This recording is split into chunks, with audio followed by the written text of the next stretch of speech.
ఒకసారి ఆ మాట చదువుకుందామని. క్రీస్తు యేసునకు కలిగిన ఈ మనస్సు మీరును కలిగి ఉండుడి. ఈ మాట ఎవరితో మాట్లాడుతున్నాడు? అపోస్తలుడైన పౌలు గారు ఫిలిస్తీన్ సంఘముతో తెలియపరుస్తూ ఉన్నాడు. ప్రియమైన వాళ్ళారా, ఏమని మాట్లాడుతున్నారంటే, క్రీస్తు యేసుకు కలిగిన ఈ మనస్సు మీరును కలిగి ఉండుడి.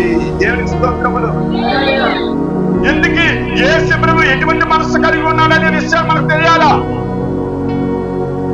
పౌలు గారు ఏమంటున్నారు? సంఘముతో, ఫిలిస్తీన్ సంఘముతో ఏమని మాట్లాడుతున్నారంటే, ప్రభు యొక్క మనసు ఎరిగి మీరు బతకాలా, ప్రభు మనసును తెలుసుకుని తిరిగి జీవించాలనుకున్నాడు. యేసు ప్రభు కలిగిన మనసు మీరు కలిగి ఉండండి తెలియపరుస్తున్నాడు. అంతేగాని పౌలు గారు నాకు కలిగిన మనసు మీరు కలిగి ఉండండి అంటున్నాడా? అదే ఇక్కడ అన్నాడు, క్రీస్తు యేసుకు కలిగిన ఈ మనసు మీరు కలిగి ఉండుడి. ఏట మనసు అంటే త్వరగా కొద్ది సమయంలోనే కొన్ని విషయాలు మీకు చెప్పి ముగించాలని ఇష్టపడుతున్నాను. 3 విషయాలు తెలియపరచాలని కూడా ఇష్టపడుతున్నాను. యేసు ప్రభు కలిగిన మనసు ఏంటో తెలుసా? మొట్టమొదటిగా చూసుకున్నట్లయితే, ప్రియమైన వాళ్ళారా, చూసుకున్నట్లయితే దీన మనసు. హల్లెలూయా, హల్లెలూయా. మొదటి ఏదమ్మా? దీన మనస్సు కలిగి ఉండాలిగా. రెండోది చూసుకుంటే, ప్రియమైన వాళ్ళారా, విధేయత గల మనస్సు. యేసు ప్రభు గారు ఎటువంటి మనస్సు కలిగి ఉన్నారు? విధేయత కలిగిన మనస్సు. మూడోది చూసుకున్నట్లు ప్రియమైన వారు, శ్రమ కలిగిన మనస్సు. శ్రమను అనుభవించే మనస్సు, శ్రమను పొందుకునే మనస్సు. ఎవరు? యేసు ప్రభు. ఈ 3 విషయాలు యేసు ప్రభులో కనిపిస్తూ ఉన్నాయి. కాబట్టి అటువంటి మనస్సు కలిగి మనము జీవించాలని అపోస్తలుడైన పౌలు గారు మనందరితో దేవుడు ఈ రోజు మాట్లాడుతున్నాడు. ఆనాడు పౌలు గారు ఫిలిస్తీన్ సంఘము చెప్పినట్లే ఈనాడు మనతో దేవుడు మాట్లాడుతున్నాడు. చూడండి, మొదటి మాట ఏమని చెప్పాను? ఏమండి? దీన మనస్సు కలిగి ఉండాలా. దీన మనసు అంటే అది, అయ్యో మాస్టర్ గారు దీన మనసు అని చెప్పాను కదా, చచ్చిపోతున్న దీనంగా ఏడ్చినట్టు కొంతమంది, అది దీన మనసు అవుతుందా? ఏంటంటే మనసు చూద్దామా? దీన మనసు అంటే ప్రియమైన మత్తయి రాసిన పుస్తకములో 11వ అధ్యాయము 29లో చూసుకున్నట్లయితే ఒక మాట రాయబడి ఉంటుంది. చూడండి, 11వ అధ్యాయము 29లో చూసుకున్నట్లయితే, నేను సాత్వికుడును దీన మనసు గలవాడును కనుక మీ మీద నా కాడి ఎత్తుకొని నా యొద్ద నేర్చుకోండి, అప్పుడు మీ ప్రాణములకు విశ్రాంతి దొరుకును. దేవునికి స్తోత్రములు. ఈ మాట ఎవరంటున్నారు? యేసు ప్రభువు సాక్షాత్ మాట్లాడుతున్నారు. ఏమని మాట్లాడుతున్నారంటే, చూడండి, నేను సాత్వికుడిని దీన మనసు గలవాడును కనుక మీ మీద నా కాడి ఎత్తుకొని. ఏంట కాడి? సిలువ ఎత్తుకోమన్నారు. కాబట్టి వెంటనే సనామ గారి దగ్గరికి వెళ్ళి, అయ్యా నాకు ఇవాళ మా పాస్టర్ గారు సిలువ ఎత్తుకుని వెళ్ళమని నా కాడిని యేసు ప్రభు మాట్లాడారు, కాడి ఎత్తుకుని నడమన్నారని ఒక ముక్క కర్రలు తీసుకుని సిలువ చేసి బుధ మీద పట్టుకుని నడిచిపోయి వెళ్ళమని కాదు. ఏంటి? శ్రమ. నా యొక్క కాడిని ఎత్తుకొని ఏంటి?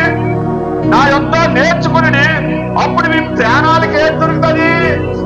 దొరుకుతుంది అంటున్నాడు యేసు ప్రభువు. కాబట్టి మనలో దీన మనస్సు ఉండాలా.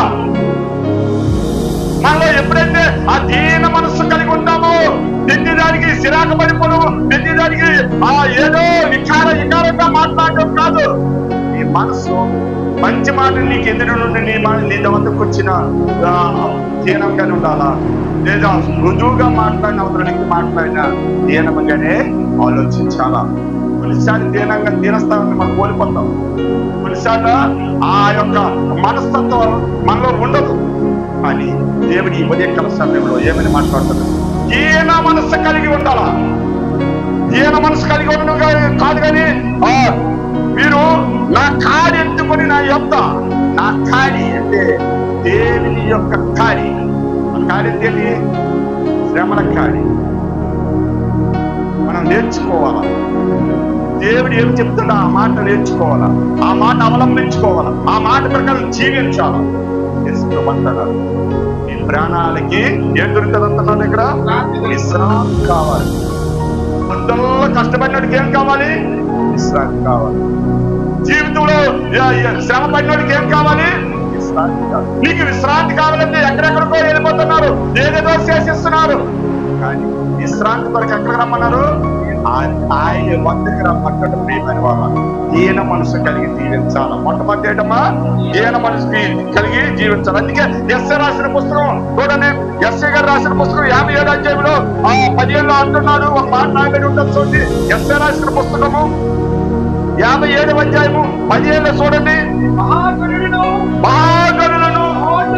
మహోన్నతులను పరిశుద్ధులను నిత్య నివాసైన వాడును ఇలాగ సెలవిస్తున్నాడు. నేను మహోన్నతమైన స్థలములలో నివసించేవాడును అయినను వినయమగల వారి ప్రాణమును జీవింపచేయుటకును నలిగిన వారి ప్రాణములను జీవింపచేయుటకును వినయమగల వారి వద్దను దీన మనసు గల వారి వద్దను విమర్శించుచున్నాడు. దేవునికి స్తోత్రములు. యేసు ఎప్పుడైతే దీన మనసు నీకు ఉన్నదో ఎటువంటి వాళ్ళు అయితే మన దగ్గర నివాసం చేస్తాను అంటున్నారు. ఎలా నివాసం చేస్తున్నానంటే పరిశుద్ధుడు నిత్యులను ఏటనుందని నిత్య నివాసి అయిన వాడును ఇలాగ చరించుచున్నాడు. నేను మహోన్నతమైన పరిశుద్ధ స్థలములో నివసించువాడును. ఎటువంటి స్థలంలో మీ దేవుడు నివసిస్తున్నాడు? పరిశుద్ధమైన స్థలము, మహోన్నతమైన స్థలము, గొప్ప స్థలములో ఉన్న దేవుడు నీ కొరకు దీన మనసుతో ఎక్కడ తీరాడు? ఎటువంటి వాడు కొరకట ఇక్కడ అనిపిస్తుంది. నలిగిన వారి ప్రాణం ఉజ్జీవింపచేయటండి. అంటే జీవితంలో మనం బాగా నలిగిపోయి ఉన్నాం, బాగా శ్రమల బారిన పడ్డాం, బాగా ఇబ్బందులు పడ్డాం, బాగా ఇరుకట్లో పడ్డాం. మన ప్రాణాలను నలిగిపోయి ఉన్న మన జీవితాలను ఏం చేయడానికి జీవింప చేస్తాడట. నీలో దీన మనసు ఉంది, నీలో దీన మనసు. యేసు ప్రభు లాంటి మనసు నీలో ఉన్నదనుగా ఆ దీన మనసు నువ్వు అవలంబించుకున్నావనుకో జీవింప చేస్తాడు ఈ ప్రాణాన్ని. అంతేకాదు ఇంకో మాట కూడా అందులో రాయబడి ఉంది. వినయమగల వారు వద్దను దీన మనసు గల వారు వద్దను నివసించుచున్నాను. దేవునికి స్తోత్రములు. వినయమ గల వారు వద్దను దీన మనసు గల వారు వద్దను నేను నివసించుచున్నాను అంటున్నాడు. ప్రియమైన వాళ్ళరా, ఇక్కడ చూసుకుంటే యేసు ప్రభువు అపొస్తలుడు పౌలు గారు మాట్లాడుతున్నారు. క్రీస్తు యేసుకు కలిగిన ఈ మనస్సు మీరు కలిగి ఉండండి. ఏ మనసు అన్నది? మొట్టమొదటి దీన మనసు కలిగి జీవించాలి. దీన మనసును ఎప్పుడైతే కలిగి జీవిస్తావో నిన్ను ఉజ్జీవింప చేస్తాడు, నిన్ను పైకి లేవనెత్తుతాడు. నీ పరిస్థితి నుండి నిన్ను ఒక మెట్టు పైకి ఉంచుతాడు. దేవునికి స్తోత్రములు. ఈ రోజు మన స్థితిగతులు, ఈ రోజు మన పరిస్థితులు ఈ విధముగా దిగజారిపోతున్నాయంటే కారణం ఏం తెలుసా? మనలో ఏం లేదు, యేసయ్య లాంటి దీన మనసు మనలో లేదు కాబట్టి మనము ఉజ్జీవింపలేకపోతున్నాం. దేవుడు అంటాను, నలిగిన వారిని నేను ఉజ్జీవింప చేయడానికి నేను ఆ మహోన్నతమైన స్థలాలు విడిచిపెట్టి ఈ లోకానికి వచ్చుకున్నాను. అలాంటి దీన మనసు మీరు కలిగి ఉండాలని అంటున్నాడు. ప్రియమైన వాళ్ళరా, ఇంకొక మాట కూడా చూసుకుందాం. చూడండి, ఇంకో మాట చూడండి. మత్తయి సువార్త 21వ అధ్యాయము 5లో చూసుకున్నట్లయితే ఏదైతే జకరియా గ్రంథం తీయండి 9:9 చదవండి. సియోను నివాసులారా బహుగా సంతోషించుడి, యెరూషలేము నివాసులారా ఉల్లాసముగా ఉండుడి. మీ రాజులు నీతిపరులు రక్షణ గలవారును దీనులై దేవునికి స్తోత్రములు. హల్లెలూయా, హల్లెలూయా. ఈ రాజు ఎవరండి? ఈ రాజు. ఈ రాజు ఎక్కడైతే ఏదో మనకు ఒక రాజు అన్నాడు, ఆ రాజు కాదు. ఈ రాజు ఎట్లా మహోన్నత స్థానమును విడిచిపెట్టి దీన మనసుతో ఆయన తలుచుకుంటే గొప్ప గొప్ప ఏనుగులు ఎక్కగలరు, ఆయన తలుచుకుంటే గుర్రాల మీద సారి చేయగలరు, ఆయన తలుచుకుంటే గొప్ప గొప్ప విషయాల్లో ఆయన నైపుణ్యత తెలుసు. సమస్తము ఆయనదే, సమస్త సృష్టి ఆయనదే, సమస్తము నిర్మించిన వాడు ఆయనే. భూమిని ఆకాశం సృజించిన దేవుడు ఆయనకి ఏమైనా పొది ఉంటాడా? కానీ ఈయన మనసుతో పనికి మారిన గాడిదయు గాడిద పిల్లనిచ్చుకుంటున్నాడు. ఏమని? పనికి మారిన గాడిదయు గాడిద పిల్లని మీ వద్దకు వస్తున్నాడని పంచబడ్డారు. దీన మనసు మనలో ఉండాలా? మన తగ్గింపు మనసు ఉండాలా? మన మనసు ఎప్పుడు ఒకవేళ కఠినమైన పరిస్థితులు మనకి ఎదురైనప్పుడు కూడా మన మనసు ఎలా ఉండాలా? దీన మనసు కలిగి ఉండాలనేసి దేవుడు మాట్లాడుతూ ఉన్నాడు. ప్రియమైన వాళ్ళారా, ఇకపోతే త్వరగా నేను ముందుకెళ్తానండి. చూసుకున్నట్లయితే రెండో మాట ఏంటో చెప్పాను, విధేయత. ఏమని? విధేయత. ప్రియమైన వాళ్ళారా, ఈ విధేయత అంటే తగ్గింపు మనసు. ఈ విధేయత అంటే ఏంటండి? లేదా లోబడే మనసు, లేదండి లోబడే మనసు. ఎవరికి ఎవరు లోబడాలి? ఎవరికి ఎవరు లోబడాలి? మన దేవుడికి మనం లోబడాలి. తల్లిదండ్రులకి ఎవరు లోబడాలి? పిల్లలు ఈ రోజుల్లో లోబడుతున్నారా? పిల్లలు ఏమైనా లోబడుతున్నారండి? ఇటీవల ప్రాంతంలో నిన్ననే ఒక విషయాన్ని మీకు అందరూ జరిగిన విషయాన్ని చెప్తున్నాను. నిన్న జరిగింది. నేను అనిలు మోహన్ గారు మా ముగ్గురు ఒక దగ్గర మాట్లాడుతున్నాము. రాత్రి ఆ డిస్కషన్ వచ్చింది. సొంత తండ్రిని, కన్న తండ్రిని నరికేసి ఒక గమ్మేళ్ళు పెంచాలా ఆ మొండి మక్కలు ఇచ్చాడు. ఎక్కడ కాదండి, మన కొల్లాది. ఎక్కడండి? కొల్లాదులు. దాని ఫోటో లాస్ట్ లో మీకు చూపెడతాను. ఇవన్నీ ఉన్నాయి అక్కడ. ప్రియమైన వాళ్ళ ఇక్కడ ఏంటి? తగ్గింపు మనసు ఉన్నదా? ఆయనకి తగ్గింపు మనసు ఉందా? ఎందుకంటే ఆ తండ్రికి పెరాలసిస్ వ్యాధితో బాధపడుతున్నాడు. ఆ తండ్రి వ్యాధితో బాధపడుతున్నాడు. ఆ తండ్రి ఈ నరికేటప్పుడు పారిపోవడానికి కూడా శక్తి లేదు. ఉంటుందా? ఆలస్య పెట్టుకున్నాడు. ఉంటుందా? ఇది వెళ్ళగలదా? అటువంటి వ్యక్తికి తన కుమారుడు ఏమేం చేశాడంటే నరికి తీసి అలోటికి వెళ్ళాడు. ఒక గమ్మెల్లో పెట్టాడు. ఆ బొడ్డ మీద నరికి స్వాగతం. ప్రియమైన వాళ్ళ ఏంటంటే మనలో తగ్గింపు జీవితం కావాలా? తగ్గింపు మనసు మనలో ఉండాలా? తగ్గింపు ఆలోచనలు మనకు ఉండాలా? ఇక్కడ చూసుకున్నట్లే ప్రభుత్వం తగ్గింపు జీవితం కావాలా? యేసు ప్రభు తగ్గించుకున్న తను తగ్గించుకున్న వాళ్ళు ఏం చేస్తారు? హెచ్చించబడతారు. దేవునికి స్తోత్రములు. తను హెచ్చించుకున్న వారు తగ్గించబడతారు. నువ్వు హెచ్చించబడాలన్నావా? లేదా తగ్గించబడాలనుకుంటున్నావా? నేనే పరీక్షించుకునే తీర్మానం చేసుకో. యేసు ప్రభు అంటున్నాడు, నేను విజేత గల మనసు, తగ్గింపు మనసు లేదా లోబడే మనసు నేను కలిగి ఉన్నాను. మీరు కూడా నావలే తగ్గింపు మనసు మీరు పొందుకుని జీవించండి. మీ యొక్క ప్రాణాలను లేవనెత్తుతారు. మీ గంట గొప్పలున్న మీ జీవితాలను ఆ యొక్క లేవనెత్తడానికి నేను ఈ లోకానికి వచ్చాను అనేసి తెలియపరుస్తున్నాను. ప్రియమైన వాళ్ళారా, మన ప్రభువారు మాట మనం వినాలి. మన ప్రభువారు చెప్పిన ప్రతి విషయాన్ని మనం గమనించాలి. ఏంటి ఆయన ఎటువంటి ఆలోచనలు, ఆయన ఎటువంటి నడవడిక, ఆయన ఎటువంటి తలంపులు కలిగి ఉన్నారో అదే ఆలోచన అటువంటి నడవడిక మనం కలిగి ఉన్నట్టు మనలందరూ ఉన్నతమైన స్థితిలో దేవుడు ఇస్తాడు. దేవుడికి స్తోత్రములు. హల్లెలూయా. చూడండి ప్రియమైన వాళ్ళారా, ఇక్కడ చూసుకున్నట్లయితే చూడండి 2వ అధ్యాయంలోనే ఉంటుంది ఒక మాట ఉంటుంది. చూడండి అందులోనే 2వ అధ్యాయము ఫిలిప్పీయులకు రాసిన పుస్తకం 2వ అధ్యాయము 6-7 మాటలు చదివయ్యా. ఆయన దేవుని స్వరూపము కలిగిన వారయుండి, ఆయన దేవుని స్వరూపము కలిగిన వారయుండి దేవునితో సమానంగా ఉండుట విడిచిపెట్టకూడదండి. భాగ్యము నా తండ్రితో నేను ఉండాలి, నేను మహాకరుడుని మహోన్నతుడిని ఎంచుకొనలేదు. కానీ తగ్గించుకుంటున్నాను. మనుష్యుని పోలికగా పుట్టి దాసుని స్వరూపము ధరించుకొని దేవునికి స్తోత్రములు. తనను తాను రిక్తినిగా చేసుకున్నాడు. అంత గొప్ప స్థానంలో ఉన్న వ్యక్తి తనకు తను తగ్గించుకొని దాసుని స్వరూపము. దాసుని ఎవడు? ఒక వ్యక్తి దగ్గర కింద పని చేసేవాడు ఏమన్నాడు? దాసత్వం. ఐగుప్తు దేశంలో ఐగుప్తుల కింద ఎవరు దాసత్వం ఉండేవారు? ఇశ్రాయేలు ప్రజలు దాసత్వం ఉండేవారు. అటువంటి దాసత్వమైన జీవితాన్ని ఎన్నుకుంటున్నాడు మన ప్రభువారు. మనందరినీ ఉన్నతమైన స్థితిలో ఉంచడానికి, మనందరినీ ఉన్నతమైన స్థలాల్లో నడపడానికి అడుగుతాడు. రిక్తుడుగా మారాడు. దేవునికి స్తోత్రములు. హల్లెలూయా. చూడండి 7వ మాట చదివావయ్యా. మరియు ఆయన ఆకారమందు మనుషులుగా కనబడి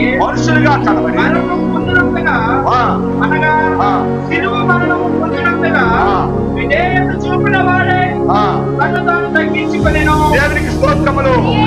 హల్లెలూయా, హల్లెలూయా. శిలువ మరణం కూడా సిద్ధపడిన తగ్గింపు. ఏమండి మనమైతే ఏం చేస్తాం చెప్పండి? ఒకవేళ బాబు నీకు తగ్గింపు జీవితం ఉంది కదా, నిన్ను చంపేస్తాను రాయండి, మనం ఏం చేస్తాము? ఎంత పీడిగా మనం పరిగెత్తగలుగుతామో ముందు చూస్తాం. ఎలాగ ఈ నుండి తప్పించుకోవాలని చూస్తాం, అవునా? కానీ మన ప్రభువు తగ్గించుకున్నాడు. శిలువ మరణానికన్నా నా జీవితాన్ని అప్పచెబుతాను, నేను సిద్ధమే అనేసి తలుపుతో తగ్గించుకుని బిక్కిడ అయిపోయాడు.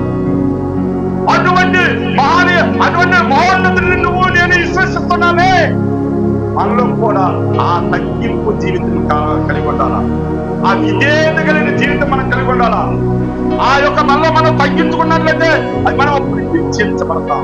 తగ్గింపు కలిగి లేనంత కాలం కూడా మనం హెచ్చించబడితే మనకు దేవునికి స్తోత్రములు. హల్లెలూయా. మరొక మాట చూడండి. ఆ లోకస్వార్త 18:14 చూసుకున్నట్లయితే, లోకస్వార్త 18వ అధ్యాయము 14 చూసుకున్నట్లయితే, అతని కంటే ఇతడు నీతిమంతులుగా తీర్చబడి తన ఇంటికి వెళ్ళునని మీతో చెప్పుచున్నాను. తను తాను హెచ్చించుకునేవాడు తగ్గించుకోబడిననియు, తను తాను తగ్గించుకునేవాడు హెచ్చించబడిననియు చెప్పాను. దానికంటే ముందు మాట్లాడు.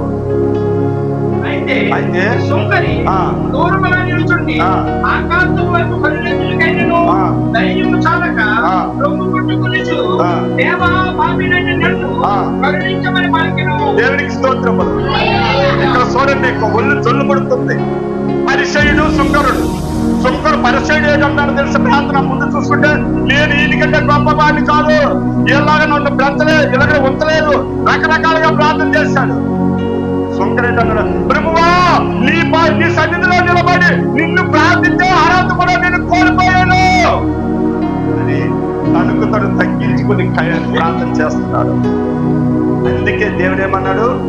తగ్గించబడిన వ్యక్తి హెచ్చించబడతాడు. ఇక్కడ పరిసయ్యుడు హెచ్చించబడలే. ఎవరు హెచ్చించబడ్డారు? సుంకరి హెచ్చించబడ్డాడు. కారణం ఏంటి తెలుసా? తగ్గింపు మనసు కలిగి ఉన్నాడు. దేవునికి స్తోత్రములు. హల్లెలూయా, హల్లెలూయా. ప్రియమైన వాళ్ళరా, ఇంకో మాట చూసుకున్నట్లయితే మన చూడండి ఫిలిప్పీయులకు రాసిన పుస్తకము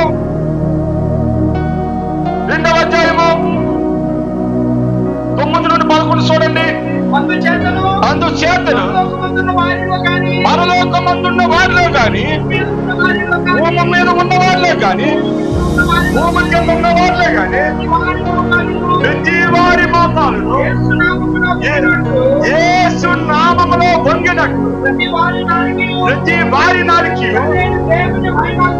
దేవుని మహిమార్థమై యేసు ప్రభువుని ఒప్పుకున్నట్లు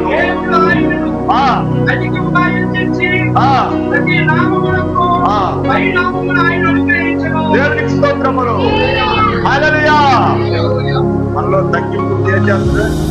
అన్ని నామముల కంటే పై నామము, అన్ని స్థితుల కంటే పై స్థితి. నీ కింద స్థితి కావాలా, పై స్థితి కావాలా? పై స్థితి నీకు కావాలంటే మొట్టమొదటి నువ్వు చేయవలసింది ఏం తెలుసా? తగ్గింపు జీవితం మనలో ఉండాలా. అందుకే పౌలు గారు అన్నాడు, ఏంటన్నాడు? యేసుక్రీస్తుకు కలిగిన ఈ మనసు, ఏ మనసు? ఇదే ఇది గల మనసు. ఇంకే మనసు అన్నాడు? దీన మనసు. ఇంకే మనసు అన్నాడు? శ్రమలతో కూడిన మనసు. ఆ యేసు మనసు మనం కలిగి ఉంటే హెచ్చించబడతాం. కింద స్థాయిలో ఉన్న నీళ్లు పై స్థాయికి లేపుతాడు, ఉన్నతమైన స్థితిలో ఉంచుతాడు. నువ్వు ఏమి కోరుకుంటున్నావు అది కలుగపోవచ్చు. నీ దేవుని నువ్వు పట్టుకుని ఎప్పుడైతే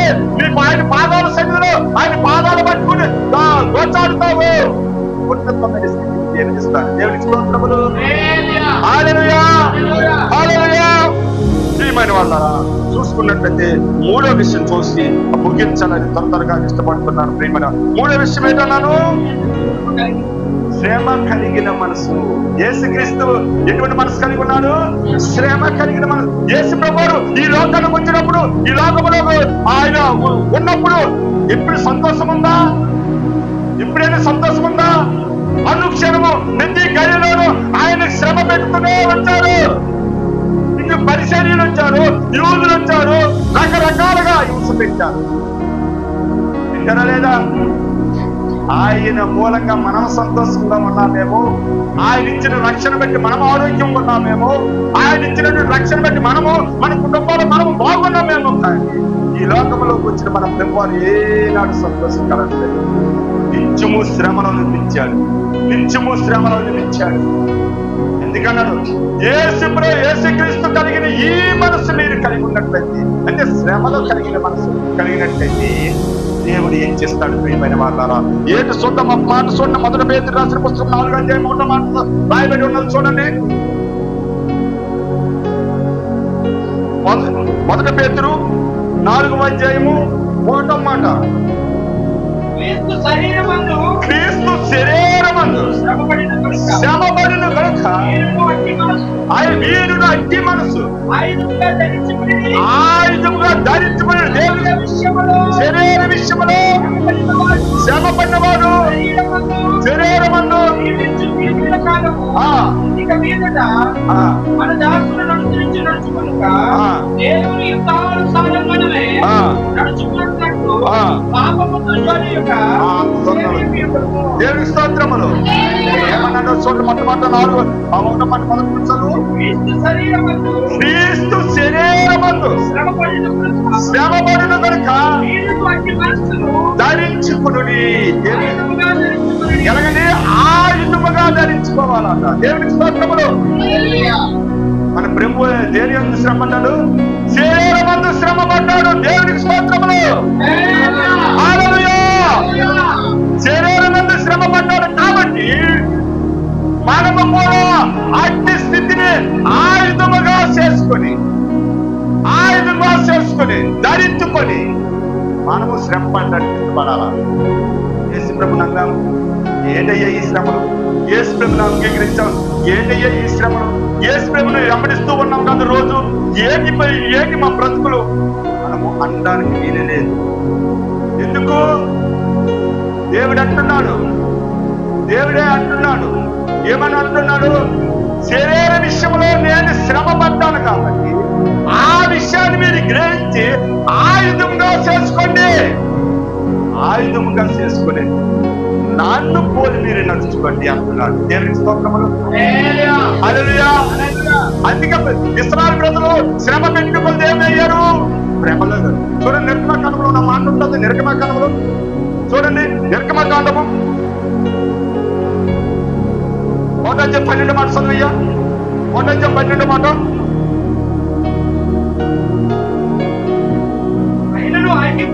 అయినను ఐగుప్తీయులు వారిని శ్రమ పెట్టిన కొలది విస్తరించి ప్రబలుడు కనుక ఇశ్రాయేలీయులు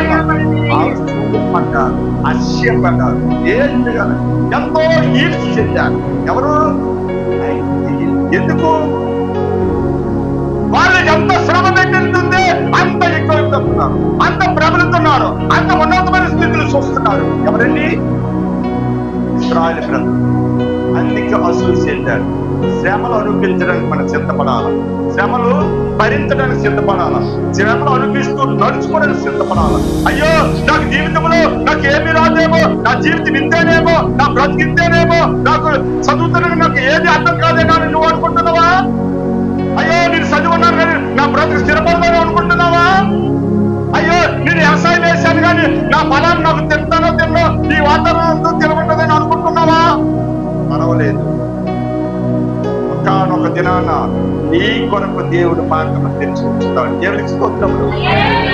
ఒకానొక దినాన దేవుడు నీ కొరకు మార్గం తెరిచి నిన్ను అభివృద్ధిపరిచి నిన్ను ఉన్నతమైన స్థితిలో ఉంచి నిన్ను లేవనెత్తుతాడు. దేవునికి స్తోత్రములు. హల్లెలూయా. ప్రియమైన వాళ్ళారా, చూసుకున్నట్లయితే మొదటి పేతురు రాసిన పుస్తకము చూడండి, 1:7 ఉన్నది. ముగిస్తాను త్వరగా. కాలం మీకు దుఃఖము కలుగుచున్నది, కాలము మీకు దుఃఖము కలుగుచున్నది, నశించిపోవు సువర్ణము అగ్ని పరీక్ష వలన శుద్ధపరచుచున్నది కదా. అది దేవునికి స్తోత్రములు. దానికంటే అమూల్యమైన మీ విశ్వాసం ఈ స్వాతంత్ర చేత పరీక్షకు నిలిచినదే. యేసుక్రీస్తు ప్రత్యక్షమైనప్పుడు మీకు గొప్పలు మహిమను ఘనతయు కలుగుటకు కారణమగును. దేవునికి స్తోత్రములు. హల్లెలూయా. మంచి మాట దేవుడు మాట్లాడేటువంటి పేతురుగా తీసుకున్న పేతురు పుస్తకంలో చూసుకున్నట్లయితే ఏమని అన్నాడు అంటే, మొదటేమన్నాడు? నశించిపోయిన సువర్ణం అంటే ఏంటి? బంగారం. సువర్ణ బంగారం. ఆ బంగారం ఎక్కడ నుండి తీయబడుతుంది? ఎక్కడ నుండి తీయబడుతుంది? భూమిలో నుండి తీయబడుతుంది బంగారం. భూమిలో నుంచి తీసిన బంగారం నెలముంటుంది. ఎట్లా నువ్వు వేసుకోగలమా? దాన్ని ఏం చేస్తాడు? అగ్ని చేత పరీక్షిస్తాడు. వండుతున్న అగ్ని కోలములో ఆ బంగారం తీసుకెళ్లి వేస్తాడు. దాని నుండి చెడంతా పోతే అప్పుడు ఒరిజినాలిటీ అంటే స్వచ్ఛమైనటువంటి బంగారం కనిపిస్తుంది. ఆ బంగారం తీసేసి రకరకాల వస్తువులు తయారు చేసుకుని మనం వేసుకున్నప్పుడు అబ్బో బంగారం అంతా మెరిసిపోతుంది అంటారు. అదే మట్టిలో ఉన్నప్పుడు ఆ బంగారం ఎవరైనా పొగుడతారా? ఎవరైనా మాట్లాడతారా? అదే విధంగా యేసు ప్రభులో నువ్వు బతకాలంటే, యేసు ప్రభులోగా నువ్వు నడవాలంటే కొన్ని పరీక్షలు పెట్టక మానవు. ఆ అగ్ని లాంటి పరీక్షల నుండి నువ్వు ఎప్పుడైతే బయటపడతావో, ఆ అగ్ని లాంటి పరీక్షల నుండి నీకు తేలిగ్గా నువ్వు ఎప్పుడు తీసుకుంటావో అప్పుడే ఏంటన్నాడు అక్కడ? తేజయు ఏంటంటే ఘనతయు.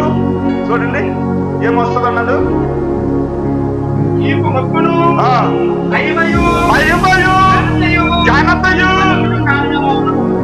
ఘనత. ఇవన్నిటి కారణం కావాలంటే ఏం కావాలి? సువర్ణం ఎలాగైతే అగ్నిలో కాల్చబడుతుందో శ్రమల వలన నువ్వు కూడా కాల్చబడి స్థిరపడతావు. నీకు ఎన్ని శ్రమలు వస్తే అంత దేవుల్లో ఎదుగుతావు. అందుకే 24:10-24 సాంఖ్య గ్రంథంలో అంటాడు, శ్రమ దినములో కృంగిని శాంతిగానే వడవుతావు. 24:10 అనుకుంటాను సాంఖ్య గ్రంథం. ఏంటంటే శ్రమ వచ్చిందనిసికి అంటే నేర్చమని కూడా, అయ్యో ఇవాళ ఫైనాన్స్ బయటికి కట్టాలి, నాకు డబ్బులు చాలు. అయ్యో శ్రమ దినంలో నువ్వు కృంగిని దేవునికి స్తోత్రములు. అయ్యో ఫైనాన్స్ వచ్చేద్దేమో, నేను కట్టలే కూడా నాకు డబ్బులు నా అకౌంట్లో జీరో చాలా చూపెడతాడు. ఏమి పర్వాలేదు, నీకు వచ్చిన ప్రతి శ్రమ నుండి నిన్ను వినిపించడానికి నీ దేవుడు నీకు తోడుగా ఉంటాడు. దేవునికి స్తోత్రములు. కాబట్టి అపొస్తలుడైన పౌలు గారు ఫిలిప్పీయుల రాసిన సంఘానికి చెప్పినట్టు ఈ రోజు మన సంఘంలో దేవుడు మాట్లాడుతున్నారు. ఏమనంటే, యేసుక్రీస్తు కలిగిన ఈ మనసు మీరు కలిగి ఉండండి. కలిగి ఉంటే ఆ మనసు ఏంటన్నాడు? ఈయన మనసు, విధేయత కలిగిన మనసు, శ్రమ కలిగిన మనసు కలిగి ఉన్నట్లయితే దేవుడు ఏంటన్నాడు? పైకి లేవనెత్తుతాను అంటున్నాడు. పైన లేవలేదు. నీ దిగునున్న స్థితి నుండి పై స్థితికి దేవుడు చల్లనిష్టపడుతున్నాడు. కాబట్టి కళ్ళు మూసుకోనండి. చిన్న ప్రాంతం మాట్లాడిన ప్రతి మాటను ఒకసారి నెమరు వేసుకోండి. జ్ఞాపకం చేసుకుని ఆ వాటి ప్రకారం నడుచుకునే దేవుని పని అడగండి. ప్రత్యేకంగా ప్రార్థన చేద్దాం. పరిశుద్ధమైన తండ్రి, ప్రేమ నమ్మకం కలిగిన ప్రభువా, నీ వందనాలు స్తోత్రాలు. ఇదిగో ఈ ఉదయకాల ఆరాధనలో మీరు ఉండి ఒక ఘనముగా నా తండ్రి మీరు జరిపించుకున్న రీతిని బట్టి స్తోత్రాలు. వందనాలయ్యా. ప్రత్యేకంగా నా తండ్రి నాతో మాతో అందరితో మీరు కొన్ని మాటలు మాట్లాడారు. యేసుక్రీస్తు అయ్యా నీకు కలిగిన మనసు మేము కలిగి జీవించాలని, నడుచుకోవాలని, బ్రతకాలని తెలియపరిచాం తండ్రి. ఇవే తండ్రి ఈయన మనసు, విధేయత గల మనసు, శ్రమలతో కూడిన మనసు, ఈ మూడు మనసులు కలిగి జీవిస్తేనే నన్ను పోలి నడుచుకున్న వారు అవుతారని తెలియపరిచామయ్యా. ఇవే బ్రహ్మ మా జీవితంలో అయ్యా సుఖం వచ్చినప్పుడే సంతోషిస్తున్నామేమో, దుఃఖం వచ్చినప్పుడు బాధపడుతున్నామేమో, అటువంటి విషయాల నుండి బయటికి నెట్టబడాలని ప్రత్యేకంగా నాతో మాతో మాట్లాడారు. అందరూ పెట్టుకో ప్రతి మాట, విత్తబడిన ప్రతి మాట అందరిలో ఫలించు. దయచేయండి. వాక్యానుసారమైన జీవితాలు గడపాలి. అయ్యా దయచేయండి ప్రభా, నీ వందనాలు.